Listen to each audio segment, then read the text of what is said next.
महत्वाची बातमी आपण बुलेटिनच्या सुरुवातीलाच पाहणार आहोत। नागपूर जिल्ह्यासह विदर्भात दुसऱ्या दिवशी सुद्धा गारपीट आणि अवकाळी पावसाचा मोठा फटका बसलाय।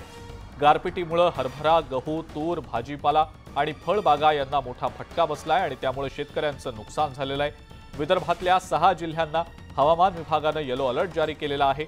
भंडारा जिल्ह्यामध्ये सलग दुसऱ्या दिवशी वादळी वाऱ्यासह पावसाने दमदार हजेरी लावलेली आहे। सतत पडणाऱ्या या पावसामुळे शेतकरी चिंतेत सापडले। दोन दृश्य आपण सध्या पाहतो आहोत। नागपूरमध्ये अवकाळी पावसाचा तडाखा बसलेला आहे, मोठी गारपीट झालेली आहे। दुसरं दृश्य भंडाऱ्यातलं आहे, ज्या ठिकाणी अवकाळी पावसाचा फटका बसल्याचं दृश्यांमध्ये दिसतंय। अनेक भागांमध्ये जोरदार गारपीट देखील झालेली आहे।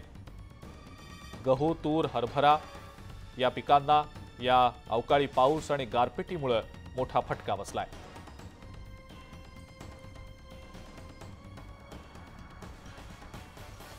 भाजीपाला आणि फळबागांना सुद्धा या अवकाळी पावसाचा आणि गारपिटीचा फटका बसलाय। शेतकऱ्यांचं या अवकाळी पाऊस आणि गारपिटीमुळे अतोनात नुकसान होण्याची भीती व्यक्त होतीये। विदर्भातल्या 6 जिल्ह्यांना हवामान विभागाने आजही येलो अलर्ट जारी केलेला आहे। भंडाऱ्यामध्ये सुद्धा सलग दुसऱ्या दिवशी वादळी वाऱ्यासह जोरदार पाऊस बरसला।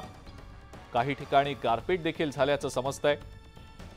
सतत पडणाऱ्या या पावसामुळे आणि गारपिटीमुळे शेतकरी चिंताग्रस्त झाले।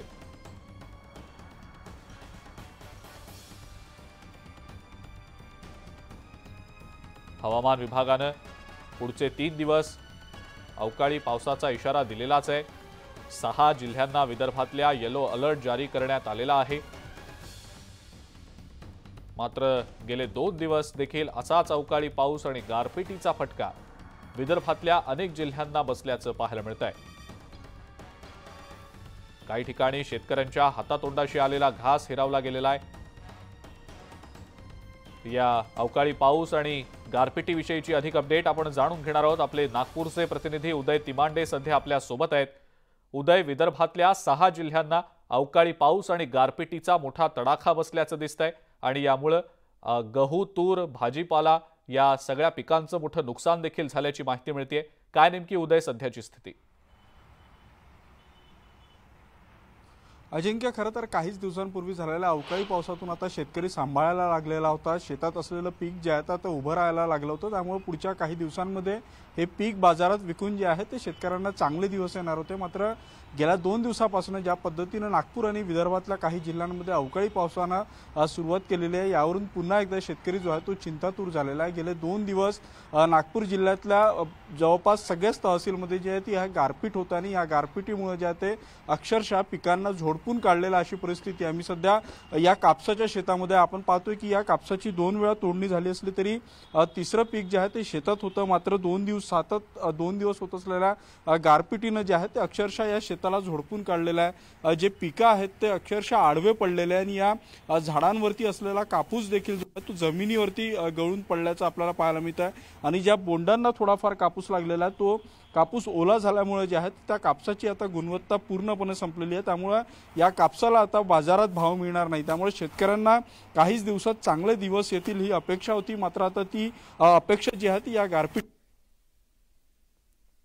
कापूसच नाही तर शेतात उभा असलेला चना असेल, गहू असेल, फळभाज्या असेल किंवा पालक भाजी असेल आणि विशेष म्हणजे विदर्भातलं नागपूर जिल्ह्यातलं संत्र्याचं जे पीक आहे त्या संत्र्याच्या पिकाला या गारपिटीचा जो आहे तो मोठा फटका बसतो। संत्र्याची गुणवत्ता खालावतो आणि परिणामी त्याला बाजारात भाव मिळत नाही। याचा फटका जो आहे तो शेतकऱ्यांच्या आर्थिक गणितावर होतो। काल राज्याचे मुख्यमंत्री आणि उपमुख्यमंत्री दोघेही नागपुरात होते। दोन्ही नेत्यांनी जे आहे ते पंचनाम्याचे आदेश जे आहे ते प्रशासनाला दिलेले आहे। मात्र या सगळ्या प्रकरणाचे लवकरात लवकर पंचनामे करून शेतकऱ्यांना कशा पद्धतीने मदत मिळवता येईल या दृष्टीने जे आहे ते आता सरकारी स्तरावर प्रयत्न होणं गरजेचं आहे। गेले 2 दिवस नागपूर आणि विदर्भात गारपीट होत आहे। आज देखील गारपिटीचा इशारा जो आहे तो हवामान खात्याने दिलेला आहे। नागपूर आणि विदर्भातल्या सर्वच जिल्ह्यामध्ये येलो अलर्ट दिलेला आहे। त्यामुळे शेतकऱ्यांना आता जे आहे ते या सगळ्या दृष्टीने नियोजन करण्याचं आवाहन केलं जात आहे। मात्र जर शेतकऱ्यांना पुन्हा एकदा उभारी द्यायची असेल, या पिकानंतर जर पुढची तयारी करायची असेल तर शेतकऱ्यांना लवकरात लवकर कशा पद्धतीने झालेली प्रत्यक्ष नुकसानीची मदत भरपाई मिळवून देता येईल या दृष्टीने आता सरकारी स्तरावर अजिंक्य प्रयत्न होणं गरजेचं आहे, नाहीतर शेतकऱ्यांमागं जो आहे तो हा तिढा पुन्हा एकदा कायम राहणार आहे. खरंय उदय, धन्यवाद. सविस्तर माहिती आपण दिलीत त्याबद्दल आणि तिथली जी सद्यस्थिती आहे पिकांची त्याची थेट दृश्य प्रेक्षकांना दाखवलीत त्याबद्दल.